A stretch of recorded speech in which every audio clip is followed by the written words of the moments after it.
അല്പം സന്തോഷത്തോടെയും ഒരല്പം അഹങ്കാരത്തോടെയും കൂടി നമുക്ക് പറയാൻ പറ്റുന്ന ഒരു സംഭവമാണ് നമ്മുടെ കേരളത്തിലുള്ള ആരോഗ്യ സിസ്റ്റം അല്ലെങ്കിൽ ഹെൽത്ത് കെയർ സിസ്റ്റം എന്ന് പറയുന്നത്. ശരിക്കും പറഞ്ഞാൽ നമ്മൾ അടിപൊളിയാണെന്ന് തന്നെ പറയേണ്ടി വരും. എന്താ അതിനുള്ള കാരണം? രണ്ട് പ്രധാനപ്പെട്ട കാരണങ്ങളാണ് അല്ലെ. ഇന്ന് നമ്മൾ ഏതൊരു പുറം രാജ്യത്ത് താമസിക്കുന്ന ഒരാളാണെങ്കിലും, അത് ഗൾഫിലാവട്ടെ, അമേരിക്കയിലാവട്ടെ, യൂറോപ്പിലാവട്ടെ, നമുക്ക് എന്തെങ്കിലും ഒരു മേജർ ചികിത്സയുമായി ബന്ധപ്പെട്ട ഒരു ആവശ്യം വന്നു കഴിഞ്ഞാൽ നമ്മൾ ആദ്യം ചിന്തിക്കുന്നതും ആദ്യം വരാൻ ആഗ്രഹിക്കുന്നതും ആദ്യം നമ്മൾ എത്തിപ്പെടാൻ ശ്രമിക്കുന്നതും നമ്മളെ കേരളത്തിലോട്ട് തന്നെയാണ്. ഒരുപാട് മികച്ച നഗരങ്ങളിലും മികച്ച ഹോസ്പിറ്റൽസുമുള്ള നമ്മുടെ സംസ്ഥാനത്ത് ആരോഗ്യ മേഖല ശരിക്കും അടിപൊളിയാണെന്ന് തന്നെ പറയേണ്ടി വരും. അതിന് പ്രധാനപ്പെട്ടുള്ള രണ്ട് കാരണങ്ങളാണുള്ളത്. ഒന്ന്, നമ്മുടെ ചികിത്സ എന്ന് പറയുന്നത് മറ്റ് പുറം രാജ്യങ്ങളെ അപേക്ഷിച്ച് നോക്കുമ്പോൾ വളരെ അഫോർഡബിൾ ആണ് എന്നുള്ളത്. രണ്ടാമത്തെ കാര്യം എന്ന് പറയുന്നത് നമ്മുടെ ക്വാളിറ്റി ഓഫ് ദ ട്രീറ്റ്മെന്റ്, അല്ലെങ്കിൽ നമ്മൾ ഉപയോഗിക്കുന്ന ടെക്നോളജിയും കാര്യങ്ങളും എല്ലാം മറ്റ് രാജ്യങ്ങളിൽ ഉണ്ട്. എന്നാലും ഈ കോസ്റ്റിനെ അടിസ്ഥാനമാക്കി നോക്കുമ്പോൾ നമ്മൾ ഒരുപാട് മുന്നിലാണ് എന്ന് പറയേണ്ടി വരും. എൻ്റെ അനുഭവത്തിൽ തന്നെ ഞാൻ പല ഹോസ്പിറ്റലുകളും പോകുമ്പോൾ ഞാൻ കണ്ടിട്ടുള്ളത് ഇന്റർനാഷണൽ ലോഞ്ച് എന്ന് പറഞ്ഞിട്ട് അവിടെ കാണാറുണ്ട്. ഞാൻ അങ്ങോട്ട് നോക്കുമ്പോൾ ഒരുപാട് അറബികളെ ഞാൻ കാണാറുണ്ട്. അപ്പോൾ ഇത് നമുക്ക് കാണിച്ചു തരുന്നത് പുറത്തുള്ള മിഡിൽ ഈസ്റ്റിലുള്ള അറബികൾ പോലും നമ്മുടെ രാജ്യത്ത് വന്ന് അവര് ഇവിടെ വന്ന് ട്രീറ്റ്മെന്റ് എടുത്ത്, കേരളത്തിൽ ട്രീറ്റ്മെന്റ് എടുത്ത് പുറത്തു പോകുന്നു. എൻ്റെ വീട് കോട്ടക്കലടുത്താണ്. എനിക്ക് പേഴ്സണലായിട്ട് അറിയാം. ഇപ്പൊ കോട്ടക്കൽ ആയുർവേദശാലയിൽ ഞാൻ ഒരുപാട് പേഷ്യൻസിനെ ഞാൻ പല സമയങ്ങളിൽ, അതായത് വിദേശത്തുള്ള പേഷ്യൻസിനെ ഞാൻ പല സമയങ്ങളിൽ ആ വഴി പാസ് ചെയ്യുമ്പോഴൊക്കെ ഞാൻ കാണാറുണ്ട്. അപ്പൊ ഈ ആയുർവേദ ട്രീറ്റ്മെന്റ് ആണെങ്കിലും അലോപ്പതി ട്രീറ്റ്മെന്റ് ആണെങ്കിലും നമുക്ക് അറിയാവുന്ന ഒരു പ്രധാനപ്പെട്ട കാര്യം, ഇവരെല്ലാം നമ്മുടെ ഹെൽത്ത് കെയർ സിസ്റ്റത്തിൽ വളരെ അട്രാക്റ്റഡ് ആണ്. അപ്പം അവിടെ കിട്ടാത്ത എന്തോ അവർക്ക് ഇവിടെ കിട്ടുന്നു. പ്രധാനപ്പെട്ട രണ്ട് കാര്യം, ഒന്ന് കോസ്റ്റ് എഫക്റ്റീവ് ആണ്, ഡെഫിനറ്റ് ആയിട്ടും അത് ക്വാളിറ്റി ഓറിയന്റഡ് ആണ്. അപ്പൊ ഇങ്ങനെയുള്ള ഹെൽത്ത് കെയർ സിസ്റ്റം പുറം രാജ്യത്ത് ഉള്ള ആളുകളെ അട്രാക്ട് ചെയ്യുന്നു എന്നുള്ളത്.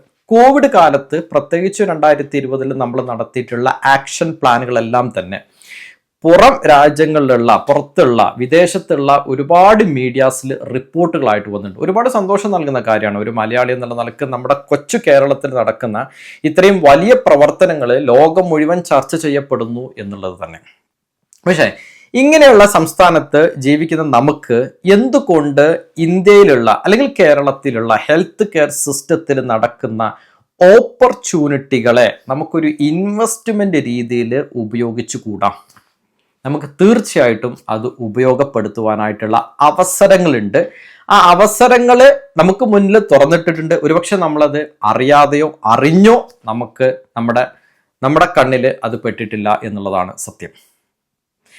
ഞാൻ പറഞ്ഞു വരുന്നത് പ്രൈവറ്റ് ഇക്വിറ്റി ഫേംസ്, അതായത് ഫോറിൻ നാഷണൽസിലുള്ള വളരെ വലിയ ഇൻവെസ്റ്റ്മെന്റ് ഗ്രൂപ്പുകൾ ഇന്ന് കേരളത്തിൽ വന്ന് ഇൻവെസ്റ്റ് ചെയ്യുന്നു. എവിടെ ഇൻവെസ്റ്റ് ചെയ്യുന്നു? കേരളത്തിലുള്ള ഹോസ്പിറ്റലുകളിൽ അവർ ഇൻവെസ്റ്റ് ചെയ്യുന്നു. അവർ ഇൻവെസ്റ്റ് ചെയ്യുന്നത് ഇന്ന് ഇൻവെസ്റ്റ് ചെയ്ത് 2026 റിട്ടേൺ എടുക്കാൻ വേണ്ടിയിട്ടല്ല. അവർ കാണുന്നത് ഒരു ലോങ് ടേം വിഷനാണ്. അതായത് ഇവിടെയുള്ള പൊട്ടൻഷ്യൽ, നമ്മുടെ കേരളത്തിൽ, നമ്മുടെ ഇന്ത്യയിലുള്ള ഹെൽത്ത് കെയർ സിസ്റ്റത്തിലുള്ള പൊട്ടൻഷ്യൽ അവർ മനസ്സിലാക്കിക്കൊണ്ടാണ് അവർ ആയിരക്കണക്കിന് ലക്ഷക്കണക്കിന് കോടികൾ ഇവിടെ നമ്മുടെ ഹോസ്പിറ്റൽസുകൾ ചെലവഴിച്ചിട്ടുള്ളത്. ഒരുപാട് പത്രമാധ്യമങ്ങളിലൂടെ നിങ്ങൾ ഈ വാർത്തകൾ വായിച്ചിട്ടുണ്ടാവും. പല സമയങ്ങളിൽ നിങ്ങളിത് കേട്ടിട്ടുണ്ടായിരിക്കും. പക്ഷെ ഈ വാർത്തകളെ എല്ലാം ഒരുപാട് ആഴ്ചകളുടെ റിസർച്ചിൻ്റെ ഉള്ളിൽ എനിക്കിതൊന്ന് ക്രോഡീകരിച്ചെടുക്കുവാനും നിങ്ങളുടെ മുന്നിൽ പ്രസന്റ് ചെയ്യുവാനും എനിക്ക് ഭാഗ്യം ലഭിച്ചു എന്നുള്ളതേ ഞാൻ പറയുന്നുള്ളൂ. 2-3 പ്രധാനപ്പെട്ടിട്ടുള്ള കേസ് സ്റ്റഡീസ് എടുത്തുകൊണ്ട് നമുക്കിതൊന്ന് പരിശോധിക്കാം. ആസ്റ്റർ ഗ്രൂപ്പിന്റെ അണ്ടറിൽ വരുന്ന ഹോസ്പിറ്റൽസ്, ആസ്റ്റർ മിംസ് കോട്ടക്കലുണ്ട്, ആസ്റ്റർ മിംസ് കോഴിക്കോട് വരുന്നുണ്ട്, ആസ്റ്റർ ഗ്രൂപ്പിന്റെ ഹോസ്പിറ്റൽസ് എറണാകുളം ഭാഗത്തും വരുന്നുണ്ട്. സോ ഈ ഹോസ്പിറ്റൽസുകളെല്ലാം തന്നെ ബ്ലാക്ക് സ്റ്റോൺ എന്ന് പറയുന്ന ഇൻവെസ്റ്റ്മെന്റ് ഗ്രൂപ്പുമായിട്ട് ആസ്റ്റർ മെർജ് ചെയ്തു. ഈ ബ്ലാക്ക് സ്റ്റോൺ എന്ന് പറയുന്നത് ഏകദേശം $1 ട്രില്യൺ കൈകാര്യം ചെയ്യുന്ന അമേരിക്കയിലുള്ള ഒരു ഇൻവെസ്റ്റ്മെന്റ് കമ്പനിയാണ്. ആ കമ്പനി ആസ്റ്റർ എന്ന് പറയുന്ന ഈ മെഡിക്കൽ ഗ്രൂപ്പുമായിട്ട് ജോയിൻ ചെയ്യുന്നു. അതായത് അവരുടെ ഇൻവെസ്റ്റ്മെന്റ് ഇവിടെ നടപ്പിലാക്കുന്നു എന്നർത്ഥം. ഡെഫിനറ്റ് ആയിട്ടും അവർക്ക് നമ്മുടെ ആരോഗ്യ മേഖലയിൽ ഉള്ള കോൺഫിഡൻസ് ആണ് അത് കാണിക്കുന്നത്. അവരുടെ ഇൻവെസ്റ്റ് ചെയ്യുന്നത് ഡെഫിനറ്റ് ആയിട്ടും അവരുടെ പ്രോഫിറ്റിന് വേണ്ടി തന്നെയാണ്. പക്ഷെ ആ പ്രോഫിറ്റ് ആ ബിസിനസ്സിൽ ഉണ്ടാകുന്ന വളർച്ച, ആ രാജ്യത്തിനുണ്ടാകുന്ന വളർച്ച, സംസ്ഥാനത്തിനുണ്ടാകുന്ന വളർച്ചയിൽ ഭാഗവാക്കാവാൻ നമുക്കും സാധിക്കുമെന്നുള്ളതാണ്. 30.7% ആസ്റ്ററിന്റെ ഷെയർ ആണ് ഇവരുടെ കയ്യിൽ നിൽക്കുന്നത്. 30.7% ഷെയർ നിൽക്കുന്നത് ബ്ലാക്ക് സ്റ്റോണിന്റെ കയ്യിലാണ്. എന്നാൽ 20% ഷെയർ മാത്രമേ ഇവരുടെ പ്രൊമോട്ടേഴ്സിന്റെ, അതായത് ഇവരുടെ ഓണേഴ്സിന്റെ കയ്യിലുള്ളൂ എന്നർത്ഥം. ബാക്കി കുറച്ച് ഷെയർസ് പബ്ലിക്കിന്റെ കയ്യിലുണ്ടായിരിക്കും. അപ്പോൾ 30% സ്റ്റേക്ക് ഇവർ ഹോൾഡ് ചെയ്തു എന്ന് പറഞ്ഞു കഴിഞ്ഞാൽ പ്രൊമോട്ടേഴ്സിനേക്കാളും ഷെയർ ഇവരെ കയ്യിൽ ഉണ്ട് എന്ന് അർത്ഥം. ആസ്റ്റർ ഗ്രൂപ്പ്, ആസ്റ്റർ DMന്റെ ഒഫീഷ്യൽ ആയിട്ടുള്ള വെബ്സൈറ്റിൽ നിന്ന് എടുത്തിട്ടുള്ള സ്ക്രീൻഷോട്ടാണ് ഞാൻ ഈ വെബ്സൈറ്റ് ഇവിടെ കാണിക്കുന്നത്. Aster and Blackstone backed quality care have merged to establish one of the top 3 hospitals chains in India with 10,150 beds. അതായത് ആസ്റ്റർ DMുമായിട്ട് ബ്ലാക്ക് സ്റ്റോൺ എന്ന് പറയുന്ന ഒരു കമ്പനി കൈകോർക്കുന്നു, മെർജ് ചെയ്യുന്നു. ഈ ബ്ലാക്ക് സ്റ്റോൺ എന്ന് പറയുന്നത് ഒരു അമേരിക്കൻ ബേസ്ഡ് കമ്പനിയാണ്. Quality care India limited, QCIL എന്ന് പറയും. ഈ ക്വാളിറ്റി കെയർ ഇന്ത്യ ലിമിറ്റഡ് ഇന്ത്യയിലുള്ള കമ്പനിയാണ്. ആ കമ്പനിനെ ബാക്ക് ചെയ്യുന്നത് ബ്ലാക്ക് സ്റ്റോൺ ആണ്. നമുക്കറിയാം ജിയോ എന്ന് പറയുന്ന ഗ്രൂപ്പ്, ജിയോന്റെ ബാക്കിലുള്ളത് ആരാണ്? Reliance group.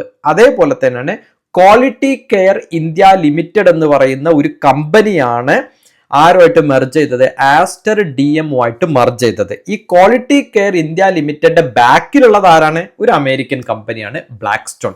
അപ്പൊ ആക്ച്വലി 30% ഷെയർ കിടക്കുന്നത് ബ്ലാക്ക് സ്റ്റോണിന്റെ കയ്യിലാണ്. ഈ പ്രൊമോട്ടേഴ്സ് ആയിട്ടുള്ള ഇവരുടെ ഓണേഴ്സിന്റെ കയ്യിൽ നിൽക്കുന്നത് ആസ്റ്ററിന്റെ 24% ഷെയർസേ ഉള്ളൂ.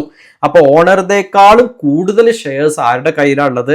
ഇപ്പോൾ നിൽക്കുന്ന പുറത്ത് നിൽക്കുന്ന കമ്പനിയുടെ കയ്യിലാണ് എന്ന് ചുരുക്കം. ആസ്റ്റർ DMന്റെ സ്റ്റേക്ക് ബ്ലാക്ക് സ്റ്റോൺ എടുത്തോടുകൂടി കഥ തീരുന്നില്ല. നമ്മൾ നോക്കിക്കഴിഞ്ഞാൽ കാണാൻ പറ്റും കോഴിക്കോട് നഗരത്തിലെ ഏറ്റവും വലിയ ഒരു ഹോസ്പിറ്റൽ തന്നെയാണ് ബേബി മെമ്മോറിയൽ ഹോസ്പിറ്റൽ എന്ന് പറയുന്നത്. KKR ഗ്രൂപ്പ്, കോൾബർഗ് ക്രാവിസ് റോബോട്ട് കോ ഗ്രൂപ്പ് എന്ന് പറയും. ന്യൂയോർക്ക് ഹെഡ്ക്വാർട്ടേഴ്സ് ബേസ്ഡ് ആയിട്ടുള്ള US അടിസ്ഥാനമാക്കിയുള്ള ഈ ഇൻവെസ്റ്റ്മെന്റ് ഗ്രൂപ്പ് ബേബി മെമ്മോറിയൽ ഹോസ്പിറ്റൽസിന്റെ ഏറ്റവും കൂടുതൽ ഷെയർസ് അല്ലെങ്കിൽ സ്റ്റേക്ക് അവരെടുത്തു എന്നുള്ളത്. ഇതാണ് അവർ ആദ്യം കേരളത്തിൽ നടത്തിയിട്ടുള്ള ഡീല്. അവിടെ തീരുന്നുണ്ടോ? ഇല്ല. അതും കഴിഞ്ഞ് 3 ഘട്ടങ്ങളിലായിട്ട് കോഴിക്കോടുള്ള അടുത്ത പ്രധാനപ്പെട്ടിട്ടുള്ള ഹോസ്പിറ്റൽസ് ആയിട്ടുള്ള മൈത്ര ഹോസ്പിറ്റൽസിന്റെ ഷെയറും ഇവരെടുത്തു. അതിലെ 3ാമത്തെ ഡീല് ഇവർ ഉറപ്പിച്ചിരിക്കുന്ന 1000 തൊട്ട് 2000 കോടി രൂപക്കാണ് ആ മൈത്ര ഹോസ്പിറ്റൽസിന്റെ ഷെയർ KKR ഗ്രൂപ്പ് സ്വന്തമാക്കിയത്. അവർ എന്തുകൊണ്ടാണ് ബേബി മെമ്മോറിയൽ ഹോസ്പിറ്റൽ എടുക്കുന്നു, ഷെയർസ് എടുക്കുന്നു, അത് കഴിഞ്ഞ് മൈത്ര ഹോസ്പിറ്റൽസിന്റെ ഷെയർസ് എടുക്കുന്നു, അവരുടെ ഇൻവെസ്റ്റ് ചെയ്യുന്നു? എന്തായിരിക്കും അവരുടെ ഉദ്ദേശം? സംശയമില്ലാതെ പറയാൻ പറ്റും, പ്രോഫിറ്റ് തന്നെയാണ്. PE fund KKR closes third buy in Kerala to Maitra hospitals. P എന്ന് പറഞ്ഞു കഴിഞ്ഞാൽ പ്രൈവറ്റ് ഇക്വിറ്റി, KK എന്ന് പറഞ്ഞാൽ കോൾബർഗ് ക്രോസ് റോബോട്ട് ഗ്രൂപ്പ് എന്നാണ് എൻ്റെ പേര്. അത് നേരത്തെ പറഞ്ഞ പോലെ തന്നെ അമേരിക്കയിലുള്ള ന്യൂയോർക്കിലാണ് അവരുടെ ഹെഡ് ഓഫീസ് നിൽക്കുന്നത്. അവർ അടിസ്ഥാനമാക്കി വർക്ക് ചെയ്യുന്നതാണ് KKR ഇൻവെസ്റ്റ്മെന്റ് ഗ്രൂപ്പ്. ഇവർക്ക് റിയൽ എസ്റ്റേറ്റിലും ഇക്വിറ്റിയിലും എല്ലാം തന്നെ ഇവരുടെ പ്രസൻസ് ഉള്ളതാണ്. തേർഡ് ബാച്ച് ഓഫ് ഇൻവെസ്റ്റ്മെന്റ്, 3 ബാച്ചായിട്ടാണ് മൈത്ര ഹോസ്പിറ്റലിന്റെ ഡീലുകൾ ചെയ്തത്. അതിൽ തേർഡ് ബാച്ച് ഓഫ് ഇൻവെസ്റ്റ്മെന്റ് 1000 തൊട്ട് 2000 കോടി വരെയാണ് ആ ഡീല് അവിടെ ഉറപ്പിച്ചത് എന്നർത്ഥം. KKR group, KKR baby memorial ഹോസ്പിറ്റൽസിന്റെ ഷെയർസ് ഹോൾഡ് ചെയ്യുന്നു. തൊട്ടു താഴെ ഞാൻ ഈ ഗ്രീൻ കളറിൽ കാണിച്ചുള്ളത് നിങ്ങൾക്ക് കാണാൻ പറ്റും. 1000 തൊട്ട് 1200 കോടി രൂപ വരെയാണ്. That is making one of the largest healthcare investment over in Kerala. ഈ KKR ഗ്രൂപ്പ് മൈത്ര ഹോസ്പിറ്റൽസിന്റെ മെജോറിറ്റി ഓഫ് ദ ഷെയർസ് ഇവർ എടുത്തു, ഇവരുടെ കയ്യിലാണ്. ഈ തേർഡ് ഡീൽ എന്ന് പറയുന്ന 1000 തൊട്ട് 1200 കോടിയോളം രൂപയുടെ ഒരു ഡീലാണ് ഇവിടെ നടത്തിയത്. കേരളത്തിന് ഏറ്റവും വലിയ ഡീല് തന്നെ ആയിരുന്നു എന്നുള്ളതാണ്. ഇപ്പൊ ബേബി മെമ്മോറിയൽ ഹോസ്പിറ്റൽ അച്ചീവ് ചെയ്യുന്നു. അതിനുശേഷം കോഴിക്കോടുള്ള അടുത്ത ഹോസ്പിറ്റലായിട്ടുള്ള മൈത്ര ഹോസ്പിറ്റൽസിന്റെ ഷെയർസ് ഇവരെടുക്കുന്നു. ഇപ്പൊ നോക്കിക്കഴിഞ്ഞാൽ കേരളത്തിലുള്ള ഹോസ്പിറ്റൽസിന്റെ ഷെയർസിന്റെ ഭൂരിഭാഗം ഇൻവെസ്റ്റ്മെന്റും കിടക്കുന്നത് ഫോറിനേഴ്സിന്റെ കയ്യിലാണ്.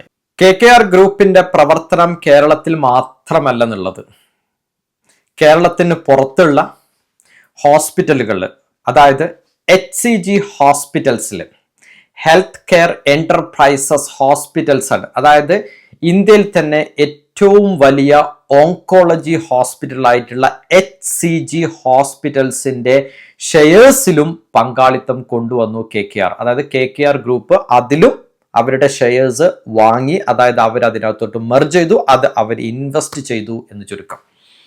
പ്രധാനപ്പെട്ടിട്ടുള്ള ഇന്ത്യയിൽ തന്നെ ഏറ്റവും മികച്ച 3 ഹോസ്പിറ്റൽസുകൾക്ക് ഈ ഇൻവെസ്റ്റ്മെന്റ് ഗ്രൂപ്പ് ഇൻവെസ്റ്റ് ചെയ്തു എന്നർത്ഥം. ഇത്രയും ഹോസ്പിറ്റൽസ് പറഞ്ഞ സ്ഥിതിക്ക് കിംസിനെ കുറിച്ച് പറയാതിരിക്കാൻ പറ്റില്ല. കിംസ് നമുക്കറിയാം, കിംസ് വളരെ ഫേമസ് ആയിട്ടുള്ള ഹോസ്പിറ്റൽസ് ആണ്. ആസ്റ്റർ DMO ആയിട്ട് ബ്ലാക്ക് സ്റ്റോൺ മെർജ് ചെയ്തതുപോലെ ബ്ലാക്ക് സ്റ്റോൺ മെർജ് ചെയ്തിട്ടുള്ള അല്ലെങ്കിൽ ബ്ലാക്ക് സ്റ്റോൺ ഷെയർസ് വാങ്ങിച്ചിട്ടുള്ള അടുത്തൊരു പ്രധാനപ്പെട്ട ഹോസ്പിറ്റൽ തന്നെയാണ് കിംസ് എന്ന് പറയുന്നത്. അപ്പൊ കേരളത്തിലുള്ള മികച്ച എല്ലാ ഹോസ്പിറ്റൽസുകളും എന്ത് സംഭവിച്ചു? Foreign investment institutions major share holder ആയി മാറി എന്നർത്ഥം. ഇതോടുകൂടി തീരുന്നുണ്ടോ? ഇല്ല. നമ്മൾ കേട്ടിട്ടുണ്ട്, നമ്മളെ കേരളത്തിലുള്ളവര് മിക്കപേരും ചികിത്സക്കായിട്ട് പോകുന്ന ഒരു സ്ഥലമാണ് മണിപ്പാൽ ഹോസ്പിറ്റൽസ് എന്ന് പറയുന്നത്. മണിപ്പാൽ ഹോസ്പിറ്റൽസിന്റെ ഷെയർ നിൽക്കുന്നതിന്റെ ഒരു മേജർ സ്റ്റേക്ക് ആരുടെ കയ്യിലാണെന്ന് അറിയോ? അതാണ് സിംഗപ്പൂർ ടീമസെക് എന്ന് പറയുന്ന ഗ്രൂപ്പിന്റെ കയ്യിലാണ്. അതും ഒരു ഫോറിൻ ഇൻവെസ്റ്റ്മെന്റ് ഇൻസ്റ്റിറ്റ്യൂഷൻസ് ആണ്. അപ്പൊ എന്തുകൊണ്ടാണ് ഈ ഫോറിൻ ഇൻവെസ്റ്റ്മെന്റ് ഇൻസ്റ്റിറ്റ്യൂഷൻസ് ഇന്ത്യയിൽ ഇൻവെസ്റ്റ് ചെയ്യുന്നത്? നമ്മുടെ ഹെൽത്ത് കെയർ സിസ്റ്റത്തിൽ അവർക്കുള്ള കോൺഫിഡൻസ്, അതുവഴി അവര് അടുത്ത ഒരുപാട് വർഷങ്ങളിലോട്ട് അവരവിടെ ഒരു ബിസിനസ് കാണുന്നു എന്നുള്ളത് തന്നെയാണ്. കേരളത്തിലെ സിറ്റുവേഷനാണ് കണ്ടത്. പക്ഷെ കേരളത്തിൽ മാത്രമല്ല, നാഷണൽ വൈഡ് പ്രശ്നങ്ങളുണ്ട്. മണിപ്പാൽ ഹോസ്പിറ്റൽസിന്റെ മെജോറിറ്റി ഷെയർ കിടക്കുന്ന സിംഗപ്പൂർ ടിമാസ ഗ്രൂപ്പിന്റെ കയ്യിലാണ്. ബ്ലാക്ക് സ്റ്റോൺ എടുത്തിരിക്കുന്നത് ഇപ്പോ കിംസ് എന്ന് പറയുന്ന ഹോസ്പിറ്റൽസിന്റെ കൺട്രോളിംഗ് ഇൻട്രസ്റ്റ് കിടക്കുന്നത് ആരുടെ കയ്യിലാണ്? കിംസ്. അതായത് കിംസിന്റെയും കെയർ ഹോസ്പിറ്റൽസ് എന്ന് പറയുന്ന 2 ഹോസ്പിറ്റൽസിന്റെയും കൺട്രോൾ നിൽക്കുന്നത് ബ്ലാക്ക് സ്റ്റോണിന്റെ കയ്യിലാണ് എന്നർത്ഥം. ഇനി KKR ഗ്രൂപ്പ് എടുക്കുന്ന നമ്മൾ പറഞ്ഞു, KKR ഗ്രൂപ്പ് എടുത്ത് കേരളത്തിലുള്ള ബേബി മെമ്മോറിയൽ ഹോസ്പിറ്റലും മൈത്ര ഹോസ്പിറ്റലും എടുത്തതിന് ശേഷം അവരെടുത്തത് ഹെൽത്ത് കെയർ ഗ്ലോബൽ എന്റർപ്രൈസസ്, ഇന്ത്യയിൽ തന്നെ ഏറ്റവും വലിയ ഓങ്കോളജി നെറ്റ്വർക്ക് ഉള്ള ഹോസ്പിറ്റലാണ് HCG ഹോസ്പിറ്റൽസ് എന്ന് പറയുന്നത്. ഈ ഹോസ്പിറ്റൽസിന്റെ ഷെയറും ആരുടെ കയ്യിലാണ്? KKR. ഇങ്ങനെ 3-4 ഗ്രൂപ്പ്സിന്റെ കയ്യിലാണ്. കേരളത്തിൽ മാത്രമല്ല, സൗത്ത് ഇന്ത്യയിലുള്ള മറ്റ് ഹോസ്പിറ്റൽസും ഇന്ത്യയിലുള്ള മറ്റ് ഹോസ്പിറ്റൽസിന്റെ ഷെയർസും എല്ലാം റീസെന്റ് ഞാൻ വായിച്ചനുസരിച്ച് മാക്സ് ഹെൽത്ത് കെയറിന്റെ ഷെയർസും KKRന്റെ കയ്യിലാണ് എന്നാണ് അറിയാൻ സാധിച്ചത്. എന്തുകൊണ്ട് ഫോറിൻ ഇൻവെസ്റ്റ്മെന്റ് ഇൻസ്റ്റിറ്റ്യൂഷൻസ് ഹെൽത്ത് കെയറിൽ ഇൻവെസ്റ്റ് ചെയ്യുന്നു? ഒരുപാട് വേറെ ഓപ്ഷൻസ് ഉണ്ടല്ലോ. എന്തുകൊണ്ട് അവർ അവിടെ ഇൻവെസ്റ്റ് ചെയ്യാതെ ഹെൽത്ത് കെയറിൽ ഇൻവെസ്റ്റ് ചെയ്യുന്നു? പ്രധാനപ്പെട്ടുള്ള കാര്യം ഈ 3 കാര്യങ്ങൾ തന്നെയാണ്. ഒന്ന്, നമുക്ക് വരുന്ന 4 കാര്യങ്ങൾ. ഒന്ന്, ഹൈ ലിറ്ററസി. നമുക്ക് നല്ല നോളജ് ഉണ്ട്. ആ നോളജ് കാരണം നമുക്ക് ഭയങ്കര അവയർനെസ് ആണ്. സോ നമുക്ക് എന്തെങ്കിലും ഒരു കാര്യം വന്നു കഴിഞ്ഞാൽ തന്നെ നമ്മൾ അതിനെക്കുറിച്ച് ചിന്തിച്ച് അതിനെക്കുറിച്ച് പഠിച്ച് അതിനെക്കുറിച്ച് നമ്മൾ മനസ്സിലാക്കും, അല്ലേ? അപ്പൊ നമുക്ക് അതിനെക്കുറിച്ചുള്ള അവയർനെസ് കൂടുതൽ, ഹെൽത്ത് റിലേറ്റഡ് അവയർനെസ് കൂടുതലാണ്.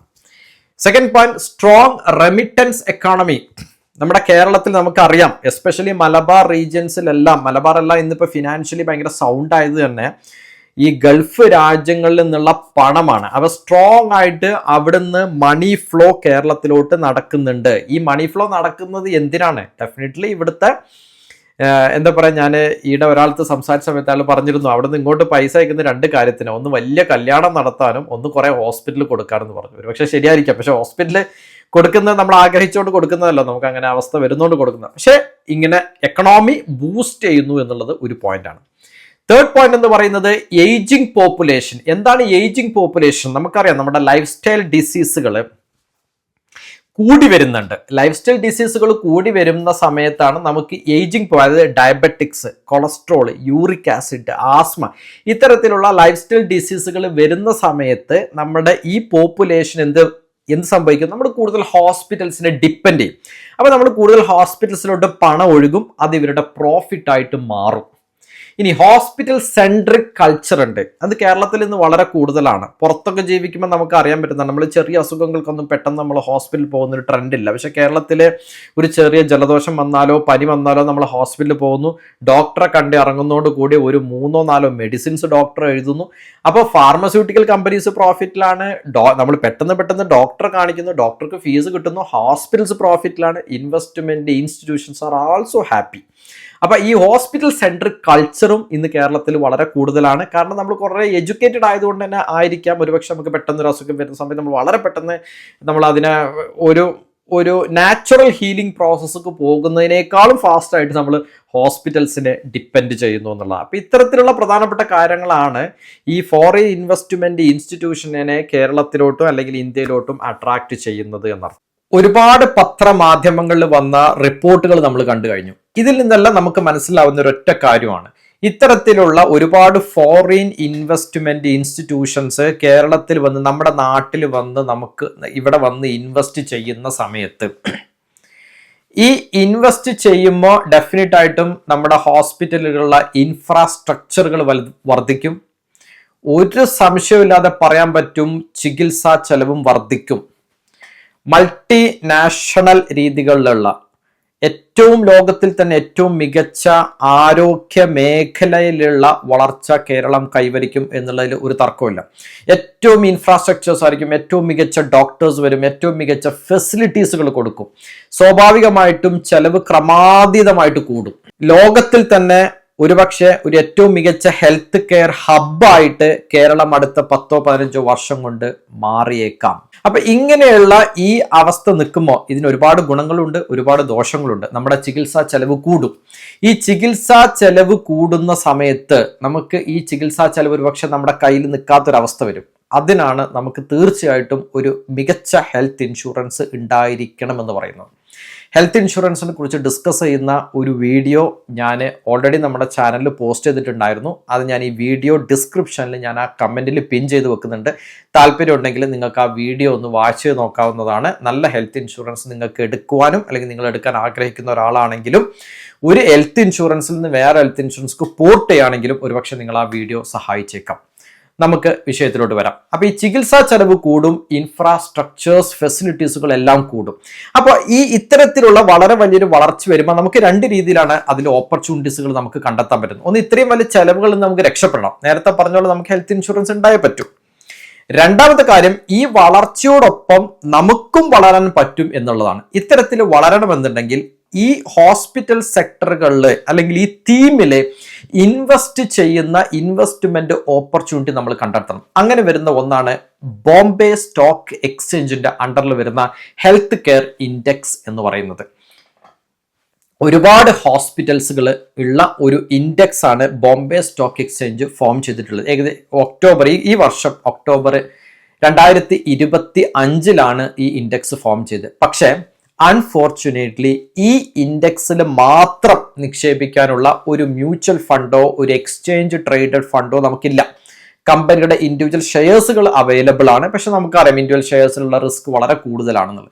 പക്ഷെ നമുക്കൊരു ഇൻഡെക്സ് ലെവലിൽ അല്ലെങ്കിൽ ഒരു തിമാറ്റിക് ലെവലിൽ നമുക്ക് ഇൻവെസ്റ്റ് ചെയ്യണമെങ്കിൽ നമുക്ക് ഇന്ന് അതിനുള്ള ഓപ്ഷൻസ് അവൈലബിൾ ആണ്.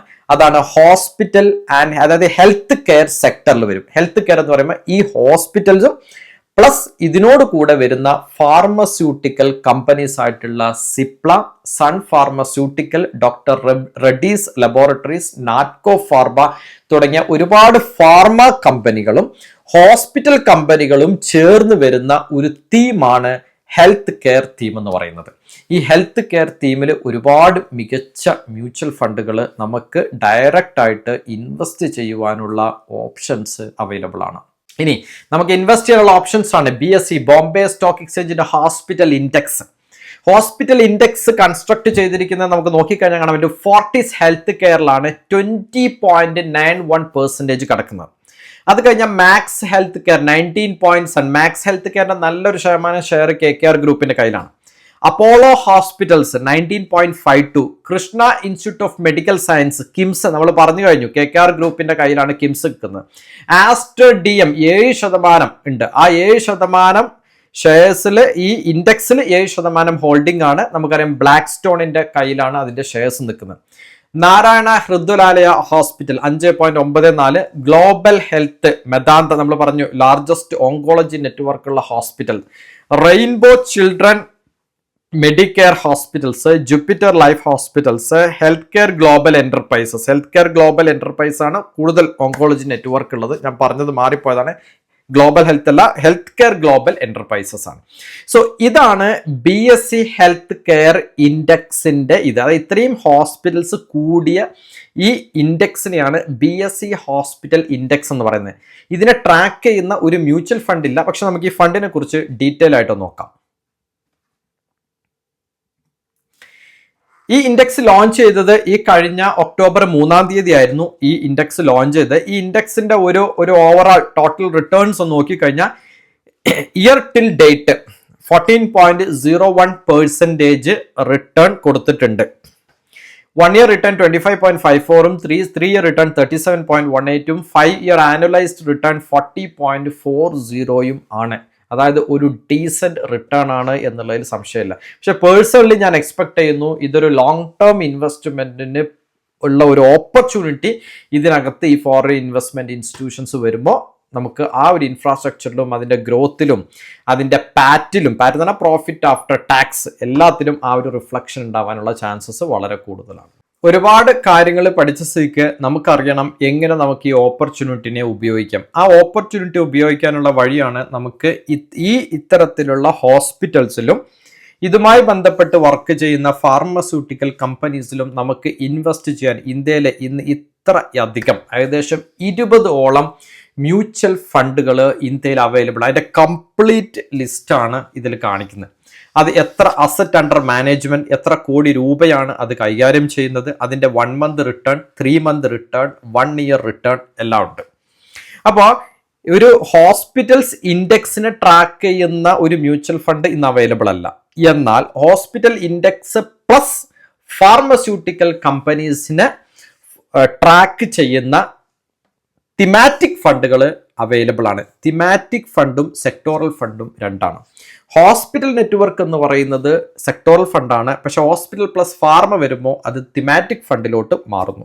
സോ തിമാറ്റിക് ഫണ്ട് എന്ന് പറയുന്നത് സെക്ടോറൽ ഫണ്ടിനെ അപേക്ഷിച്ച് റിസ്ക് കമ്പാരിറ്റീവ്ലി കുറവാണ്. സോ ഇത്തരത്തിലുള്ള ഇത്രയും ഉള്ള മ്യൂച്വൽ ഫണ്ടുകൾ നമുക്ക് ഈ ഹെൽത്ത് കെയർ സെക്ടറിൽ ഇൻവെസ്റ്റ് ചെയ്യാനുണ്ട്. ഡെഫിനറ്റ് ആയിട്ടും ഇത്തരത്തിലുള്ള ന്യൂസുകളും വാർത്തകളൊക്കെ ഇപ്പോൾ കുറഞ്ഞ മാസങ്ങളായിട്ട് വന്നതാണ്. ഇതിലുള്ള മ്യൂച്വൽ ഫണ്ടുകളിലുള്ള ഒരു ലോങ് ടേം ഇൻവെസ്റ്റ്മെന്റ് 5 വർഷമോ 10 വർഷമൊക്കെ ഇൻവെസ്റ്റ് ചെയ്താൽ ഡെഫിനറ്റ്ലി അതിൻ്റെ ഒരു കോമ്പൗണ്ടിങ് എഫക്ട്സ് ഒരുപക്ഷെ നമ്മൾ വിചാരിക്കുന്നതിലും അപ്പുറത്തോട്ട് ഉയരാനുള്ള ചാൻസസ് ഉണ്ട്. ഈ ഇൻഡെക്സിനെ ഫോളോ ചെയ്യുന്ന ഇതിലുള്ള ഈ 20 മ്യൂച്വൽ ഫണ്ടുകളിൽ നിന്ന് മികച്ച മ്യൂച്വൽ ഫണ്ടുകൾ സെലക്ട് ചെയ്ത് അത്തരത്തിലുള്ള മ്യൂച്വൽ ഫണ്ടുകളിൽ ചെറിയ രീതിയിൽ ലംസം ചെയ്യുന്നതിന് പകരം ചെറിയ രീതിയിലുള്ള SIP ഇൻവെസ്റ്റ്മെന്റ് ചെയ്യുന്നത് എന്തുകൊണ്ടും നല്ലതായിരിക്കും എന്നാണ് എൻ്റെ ഒരു പേഴ്സണൽ ആയിട്ടുള്ള അഭിപ്രായം. ഇതൊരു ഇൻവെസ്റ്റ്മെന്റ് അഡ്വൈസ് അല്ല. നിങ്ങളുടെ ഫിനാൻഷ്യൽ ആയിട്ടുള്ള ആരാണോ നിങ്ങൾ ഫിനാൻഷ്യലായിട്ട് കൺസൾട്ട് ചെയ്യുന്നത് ഇൻവെസ്റ്റ്മെന്റും കാര്യങ്ങൾക്കും അവരുമായിട്ട് നിങ്ങൾ കൺസൾട്ട് ചെയ്യുക. കൃത്യമായ പോർട്ട്ഫോളിയോ ഡിസൈൻ ചെയ്യുക. ഇതിൽ നിന്ന് കൃത്യമായ മ്യൂച്വൽ ഫണ്ടുകളെല്ലാം ഈ 20 ലിസ്റ്റിൽ നിന്ന് പിക്ക് ചെയ്തിട്ട് വളരെ ഗ്രാജുവൽ ആയിട്ട് അതിനകത്തുള്ള ഇൻവെസ്റ്റ്മെന്റ് കൊണ്ടുപോകുന്നത് ഒരു ലോങ് ടേം പെർസ്പെക്റ്റീവിലോട്ട് ഈ ഫ്യൂച്ചർ പെർസ്പെക്ട്സ് നോക്കുമ്പോൾ വളരെ നന്നായിട്ട് ഫീൽ ചെയ്യുന്നു എന്നുള്ളതാണ്. ഒരു ചെറിയ കാര്യം ഇതിനിടയ്ക്ക് പറഞ്ഞോട്ടെ. പല ആളുകളും ഒരുപാട് വീഡിയോയുടെ താഴെ കമന്റ് ചെയ്തിട്ട് ചോദിക്കാറുണ്ട് എങ്ങനെ നിങ്ങളായിട്ട് കണക്ട് ചെയ്യാൻ ചോദിക്കാറുണ്ട്. നമ്മുടെ എല്ലാ വീഡിയോയുടെ ഡിസ്ക്രിപ്ഷൻസിലും കണക്ട് ചെയ്യാനുള്ള വാട്സപ്പ് നമ്പർ നമ്മൾ കൊടുക്കാറുണ്ട്.